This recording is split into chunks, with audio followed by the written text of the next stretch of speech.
Alright, let's settle in and talk about the upcoming 2026 Honda CRV. Because this one has the potential to be one of those quiet upgrades that makes a familiar favorite feel fresh all over again. You know how the CRV is kind of like that dependable friend who shows up on time, carries extra snacks, and never makes a big deal about being the reason everyone actually got there? That's the Vibe King right there.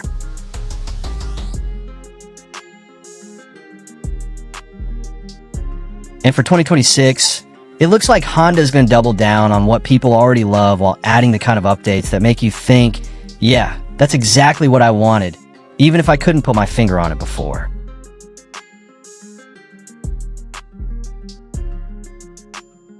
Now, quick note before we dive in.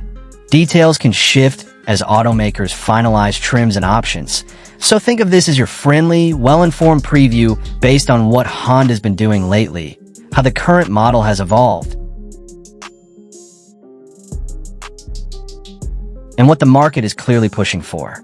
We're going to talk about the design, the hybrid setup, the light off-road angle, the interior upgrades, where pricing might land, and how it stacks up against the CR versus we've known and loved.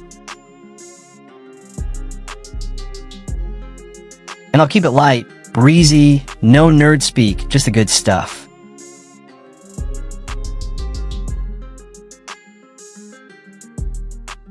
So picture this. You walk out to the driveway, and there's the 2026 CRV sitting there with that quiet confidence. No wild wings or cartoon angles. Just a clean look that's aged really well. The current model already has a strong stance, longer, wider, and more planted than the ones from a few years back. And I'm expecting Honda to keep building on that. Think a front end that feels a touch sharper, lighting that looks more modern, a grille that isn't shouting but still has presence, and wheels that fill the arches just right. The little things matter here. The way the crease along the side catches light at sunset, the subtle gloss black or satin accents that give it some attitude without drifting into try-hard territory. That's the lane Honda's been in lately, and it fits the CRV perfectly. I can see a version with dark trim and a slightly tougher look aimed at the adventure crowd. Nothing extreme, because the CRV has always been about everyday usability first, but a trim that looks just as at home on a gravel road to a lakeside cabin as it does in a city parking garage. Slightly chunkier tires, a hint of extra clearance, maybe some tasteful orange stitching inside, or a little badge that says, "Yes, I camp on weekends, and I'm not afraid of a dirt path." A few strategic touches under the body for protection would be a smart move, too. The trend is clear across the market. People want vehicles that don't just look ready for a weekend, but can actually handle one. Let's talk lights, because lighting is the new handshake. Expect those signature daytime running lights to be crisp and confident, the kind that look premium even in daylight. Out back, a narrow and tidy design that ties everything together, and hopefully a look that stays unique at night when you catch in the mirror. The color palette matters here, too. I'm crossing my fingers for one bold color that pops in photos. Something that's not just white, gray, black, or navy. A richer blue, a classy green, or a deep burnt orange would be perfect for 2026. Honda's been experimenting with more interesting colors lately, and the CRV wears them well. But the real heartbeat of this update is going to be that hybrid system. If you spent time with the current hybrid, you know how easy it is to live with. It doesn't make a fuss, it just gives you smooth, quiet pull around town and takes the edge off your fuel stops. I'd expect Honda to lean even harder into that with the 2026 model. More trims with hybrid as standard, more people getting that sweet spot of real-world efficiency without plugging in, and a driving experience that just feels calmer and more refined. You know those moments in traffic where everything is stop-and-go chaos? That's where a good hybrid shines. It glides, it settles your nerves, and it makes the daily commute feel less like a chore and more like a glide. What I want to see, and I think Honda knows this too, is a slight bump in responsiveness when you roll onto the pedal. Not to turn this into a sports car, but just enough extra snap to make on-ramps and merges feel effortless. The current setup is already smooth, especially at city speeds. A little more punch as you get up to highway pace would be the icing on the cake. And as always, The magic trick with a good hybrid is that it quietly saves you money without making you change your habits. No charging cables, no special planning. You drive the way you always do, and you get more out of every gallon. That's the promise, and I expect 2026 to keep delivering. Now, for the folks who live where the weather throws curveballs, the all-wheel drive conversation matters. The CRV has been strong here for a while. Expect it to remain sure-footed when the road turns sloppy, with smart software that shuffles power around to keep you moving. On light trails, it should feel steady and predictable, exactly what you want when you've got a couple bikes on the back and a cooler in the trunk. Some drive modes would be great to see, with a setting for snow that dials in a calmer response when traction is dicey, and a hill helper that lets you creep down steep gravel without riding the brakes. The goal isn't to conquer rocky cliffs. It's to get you to the trailhead, up the cabin driveway, and back home with zero drama. And that brings us inside, where most of us spend 99% of our time anyway. Honda's been on a roll with interiors lately.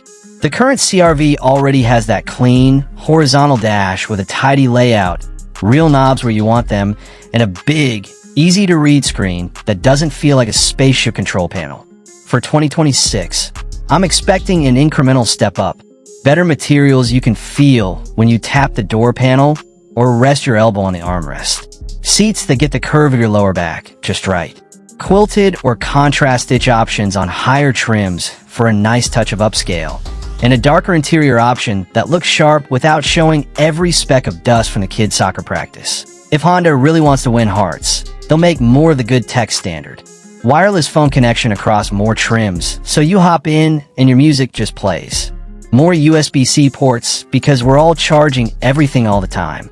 A crisp screen with simple menus and fast responses, and ideally a cluster display that gives you a calm, clean view of the essentials.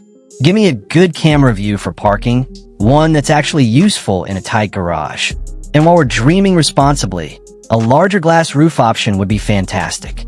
Not just a little cutout, something that makes the cabin feel airy and open, the kind of thing that makes road trips feel special even before you leave the driveway.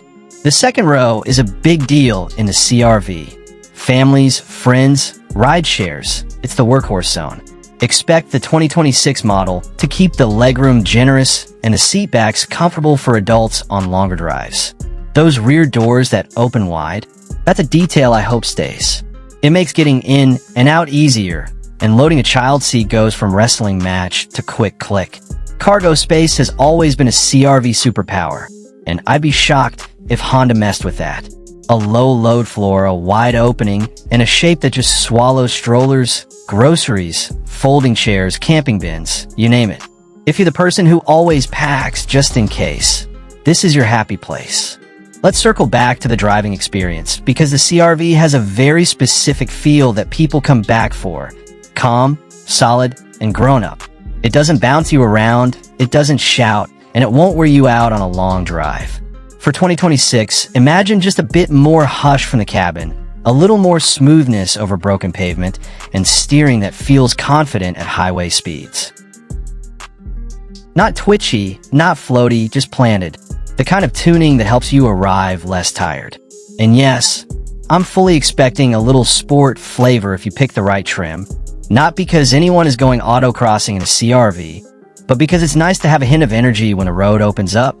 Safety-wise, Honda's been very consistent about loading up the driver assist features. I'd expect the usual helpful stuff to be there in 2026 and likely refined so it feels natural. Gentle lane guidance that doesn't nag, smooth adaptive cruise that leaves enough space to relax, and alerts that are informative without being anxiety-inducing. The best systems are the ones that make you think less, not more, and the CRV's tuning has been trending in that direction. Now let's talk money, because pricing sets the stage. The current CRV lineup lives in that sweet spot where it doesn't feel cheap, but doesn't try to charge you luxury money either. It's realistic to expect the 2026 model to start somewhere in the low 30s for a well-equipped entry model, with hybrid trims likely in the mid to high 30s, depending on options, and a top trim that brushes the low 40s if you want the works. Your region, destination charges, and dealer fees will nudge that up or down, But that general neighborhood is where the CRV has lived, and I don't see Honda abandoning it. The key is value, getting features you actually use every day, not just stuff that looks good in an ad.